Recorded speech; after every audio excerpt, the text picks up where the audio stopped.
आप सभी का बहुत बहुत स्वागत करता हूं अपने YouTube चैनल विधिवाइज में। जैसा कि आप स्क्रीन पर देख पा रहे हैं, आज का टॉपिक है preliminary inquiry under section 154 CrPC and corruption cases. आज हम डिस्कस करेंगे कि प्रिलिमिनरी इंक्वायरी क्या होता है, उसका सेक्शन 154 से क्या कनेक्शन है, और क्या एक पुलिस ऑफिसर करप्शन केसेस में प्रिलिमिनरी इंक्वायरी कंडक्ट करने के लिए बाउंड है या नहीं। आगे बढ़ने से पहले, प्रिलिमिनरी इंक्वायरी के कॉन्सेप्ट को समझने से पहले, ये हम सब जानते हैं और ये जानना आवश्यक है कि पूरे सीआरपीसी को 3 स्टेजेस में डिवाइड किया गया है: investigation, inquiry and trial. Investigation police officer के द्वारा की जाती है और इन्वेस्टिगेशन का मेन पर्पस है एविडेंसेस को कलेक्ट करना। Inquiry is conducted by the magistrate and it is distinguished on the by distinguishing it with trial, and trial is conducted by the magistrate or court, but it is not defined in CRPC. Trial starts with the framing of charge and it ends with a decision of conviction or acquittal, and thereafter sentence is also pronounced by the court. इस discussion में हमने देखा कि कहीं पर भी preliminary inquiry as a step नहीं दिया गया है क्रिमिनल प्रोसीडिंग्स में।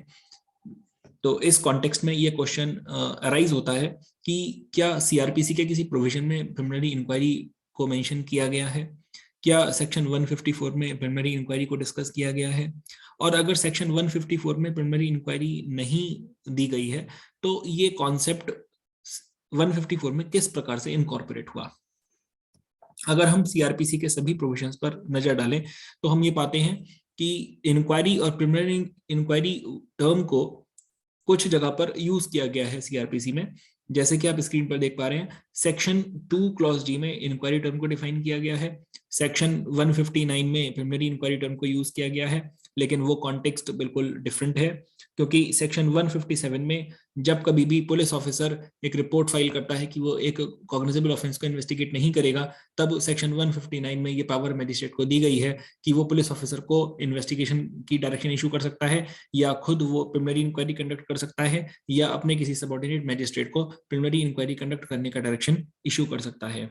सेक्शन 340 में भी प्रिलिमिनरी इंक्वायरी टर्म को यूज किया गया है, लेकिन वहां पर उसको हम सेक्शन 195 सीआरपीसी के कॉन्टेक्स्ट में देखते हैं। अब क्वेश्चन ये आता है कि सीआरपीसी में तो इन प्रिलिमिनरी इंक्वायरी एज सच है नहीं, और जहां पर भी है उसका कॉन्टेक्स्ट डिफरेंट है।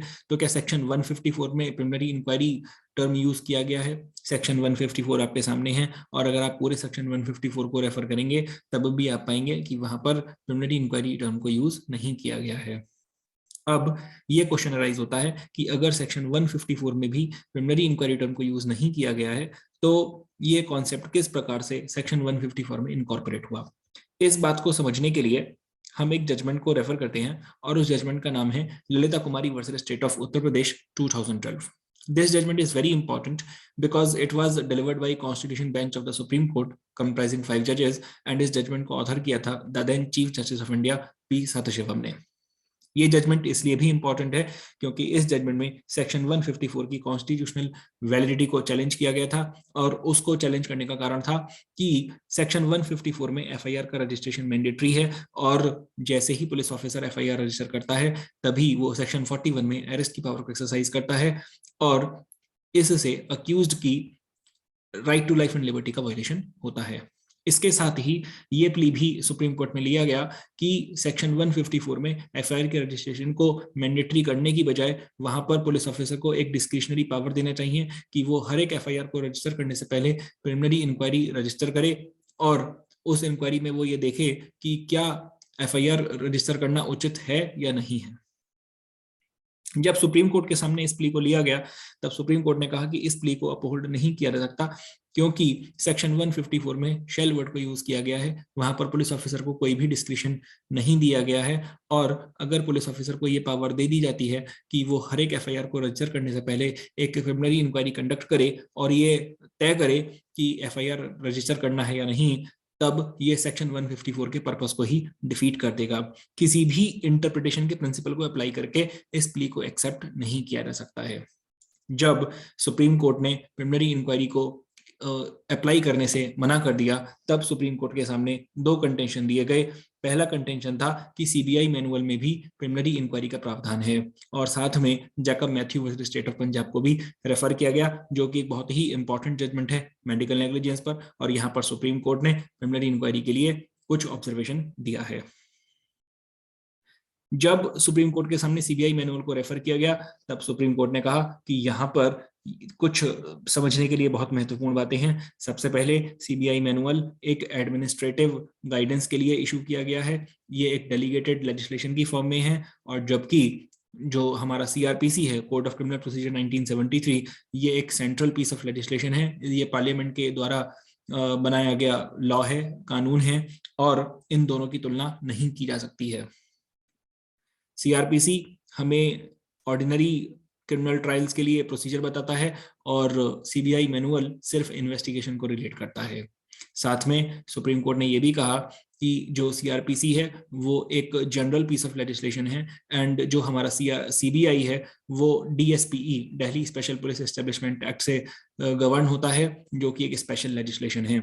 और इस कॉन्टेक्स्ट में सुप्रीम कोर्ट ने सेक्शन 4 और 5 को भी रेफर किया। सुप्रीम कोर्ट ने कहा कि सेक्शन 4 और 5 जनरल लॉ और स्पेशल लॉ को क्लियरली डिस्टिंग्विश करते हैं। सीआरपीसी जनरल प्रोसीजर बताता है, और साथ में ये भी सेक्शन 4 और 5 ये बताते हैं कि अगर किसी भी स्पेशल लॉ में कोई स्पेशल प्रोसीजर दिया गया है, तब वो स्पेशल प्रोसीजर प्रिवेल करेगा और सीआरपीसी का जनरल प्रोसीजर अप्लाई नहीं होगा। इन सब बातों को ध्यान में रखते हुए सुप्रीम कोर्ट ने कहा कि ये कंटेंशन भी एक्सेप्ट नहीं किया जा सकता है। इसके बाद सुप्रीम कोर्ट ने Jacob Matthew versus state of Punjab को डिस्कस किया। यहां पर यह केस भी एक बहुत ही इंपॉर्टेंट केस है, जैसा कि मैंने आपको पहले भी बताया था। इस केस में सुप्रीम कोर्ट ने कहा कि जब कभी भी किसी भी डॉक्टर के अगेंस्ट एक मेडिकल नेग्लिजेंस का कंप्लेंट फाइल होता है सेक्शन 304 AIPC में, तब वहां पर पुलिस ऑफिसर को डायरेक्टली FIR रजिस्टर नहीं करना है। इससे पहले पुलिस ऑफिसर को प्रिलिमिनरी इंक्वायरी कंडक्ट करना है, and police officer has to make sure whether a prima facie case for registering FIR is made out or not, and if police officer is satisfied कि एक prima facie case बनता है, तभी उसमें FIR register होना चाहिए। बदलती हुई परिस्थितियां और समय के साथ सुप्रीम कोर्ट ने इस बात को एक्सेप्ट किया कि कुछ केसेस ऐसे हो सकते हैं जहां पर गिवन सर्कमस्टेंसेस में ये डिसाइड कर पाना बहुत मुश्किल हो जाए कि कॉग्निजेबल ऑफेंस हुआ है या नहीं हुआ है, तब प्रिलिमिनरी इंक्वायरी को परमिट किया जा सकता है। और इस प्रकार से हम देखते हैं कि सेक्शन 154 में डायरेक्टली एक्सप्रेसली प्रिलिमिनरी इंक्वायरी का कोई भी प्रोविजन नहीं है, लेकिन by way of interpretation, purposive interpretation, supreme Court ने कहा कि प्रिलिमिनरी इंक्वायरी को कंडक्ट किया जा सकता है। लेकिन प्रिलिमिनरी इंक्वायरी को परमिट करने से पहले सुप्रीम कोर्ट ने कुछ गाइडलाइंस को इशू किया, और सुप्रीम कोर्ट ने कहा कि इसका पर्पस क्या होगा ये जानना बहुत आवश्यक है। पुलिस ऑफिसर को FIR रजिस्टर करना मैंडेटरी है अगर दी गई इंफॉर्मेशन से ये पता चलता है कि कॉग्निजेबल ऑफेंस कमिट हुआ है। लेकिन अगर पुलिस ऑफिसर को कहीं पर भी डाउट है, वो ये नहीं तय कर पा रहा है कि गिवन इंफॉर्मेशन से कॉग्निजेबल ऑफेंस कमिट हुआ पता नहीं चल पाता है, तब police officer preliminary inquiry conduct कर सकता है। और साथ में सुप्रीम कोर्ट ने यह भी कहा कि इन जनरल प्रिलिमिनरी इंक्वायरी हम परमिट नहीं कर रहे हैं, कुछ सेलेक्टिव ऑफेंसेस में ही इसको किया जा सकता है। सुप्रीम कोर्ट ने 5 कैटेगरीज ऑफ ऑफेंसेस को बताया और वहीं पर ही प्रिलिमिनरी इंक्वायरी को परमिट किया। देखिएगा ये 5 कैटेगरीज कौन कौन सी हैं: matrimonial disputes, commercial offences, medical negligence cases, corruption cases, और ऐसे केसेस जिसमें कि कोई भी कॉग्निजेबल ऑफेंस कमिट हुआ है और 3 महीने से ज्यादा का समय बीत चुका है और उसमें कोई भी FIR अभी तक रजिस्टर नहीं किया गया है। और ये भी यहाँ पर एक जानने योग्य बात है कि ये प्रिलिमिनरी इंक्वायरी 7 दिन में कंप्लीट होनी चाहिए। This preliminary inquiry should be completed by the police officer within 7 days। ये हमने चर्चा की प्रिलिमिनरी इंक्वायरी के बारे में। अब हम चर्चा करेंगे कि क्या पुलिस ऑफिसर करप्शन केसेस में प्रिलिमिनरी इंक्वायरी को कंडक्ट करने के लिए बाउंड है या नहीं। इसके लिए सबसे पहले मैं आपके साथ डिस्कस करूंगा state of Telangana versus Shri Managipet alias Managipet Sarveshwar Reddy.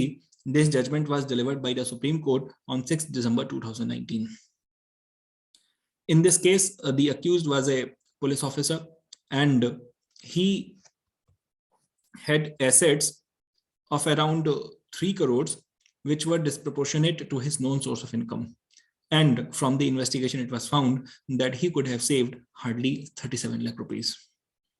And FIR was registered against him and trial started. When trial started, he challenged in trial proceedings that these proceedings are not valid because as per Lalita Kumari judgment, preliminary inquiry has not been conducted. ये कहा गया कि preliminary inquiry को conduct नहीं किया गया है और डायरेक्टली एफआईआर रजिस्टर हो गई है और इससे ललिता कुमारी जजमेंट का जो गाइडलाइन है उसका वायलेशन होता है। यहाँ पर सुप्रीम कोर्ट ने क्लैरिफाई किया, अगर किसी भी केस में फैक्ट्स इतने क्लियर हैं कि पुलिस ऑफिसर श्योर है कि कॉग्निजेबल ऑफेंस कमिट हुआ है तो उसके लिए बिल्कुल भी आवश्यक नहीं है कि वह प्रिलिमिनरी इंक्वायरी कंडक्ट करे। देखिएगा what is given here, that this court has not held that a preliminary inquiry is a must in all cases. So you have to understand that it is discretionary for the police officer. Investigating officer के लिए ये discretionary है, उसके विवेकाधिकार पर यह निर्भर करता है। अगर उसको ये प्रतीत होता है कि दी गई इंफॉर्मेशन से, सूचना से, जानकारी से कॉग्निजेबल ऑफेंस के कमिट हुआ होना बिल्कुल कंफर्म है, तब वहां पर पुलिस ऑफिसर के लिए बिल्कुल भी आवश्यक नहीं है कि वो प्रिलिमिनरी इंक्वायरी कंडक्ट करें। अब हम दूसरा जजमेंट आपके साथ डिस्कस करेंगे एंड दिस जजमेंट इज चरण Singh versus state of Maharashtra 24 मार्च 2021। अगर हम दोनों जजमेंट्स के फैक्ट को कंपेयर करेंगे तब हम ये पाएंगे कि चरण सिंह के फैक्ट्स बिल्कुल डिफरेंट हैं मनगीपत से। चरण सिंह के केस में क्या हुआ अब मैं आपको वो बताता हूं। इस केस में पुलिस ऑफिसर को इंफॉर्मेशन मिला कि एक पब्लिक सर्वेंट है और उसके अगेंस्ट भी section 13 subsection 1 clause E that is assets disproportionate to known source of income का केस बनता है, लेकिन पुलिस ऑफिसर के पास कोई टेंजिबल एविडेंस नहीं था कि उसको ये पता चल सके कि कितना डिस्प्रोपोर्शनेट एसेट्स अक्यूज्ड होल्ड कर रहा है। इस बात को जानने के लिए पुलिस ऑफिसर ने नोटिस इशू किया अक्यूज्ड को और उसको ओपन इंक्वायरी में बुलाया और उससे उसकी एसेट्स के बारे में क्वेश्चन पूछा। अक्यूज ने इस इंक्वायरी के नोटिस को चैलेंज किया और अक्यूज ने कहा सुप्रीम कोर्ट में that this kind of procedure is not provided in CrPC, so this inquiry can not be conducted and notice must be questioned. Supreme Court ने क्लैरिफाई किया that as per Lalita Kumari judgment, अगर police officer को लगता है कि information जो भी उसके पास है उससे कॉग्निजेबल ऑफेंस का कमिट हुआ होना पता नहीं चल पा रहा है, तब police officer preliminary inquiry conduct कर सकता है। और जो पुलिस ऑफिसर ने ललिता कुमारी जजमेंट के अकॉर्डिंग प्रिलिमिनरी इंक्वायरी कंडक्ट करने के लिए नोटिस इशू किया है that is legally fit and valid and it can not be challenged in any court of law. उसको चैलेंज नहीं किया जा सकता है।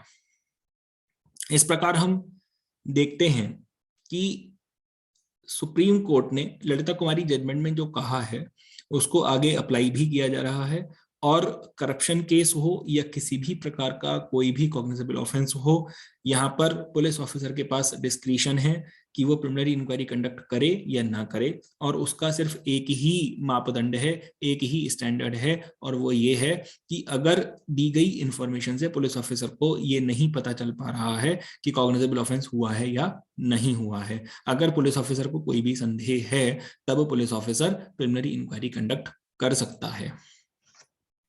आज के लिए इतना ही। नेक्स्ट वीडियो में हम मिलेंगे एक नए टॉपिक के साथ। तब तक के लिए धन्यवाद। Thank you very much.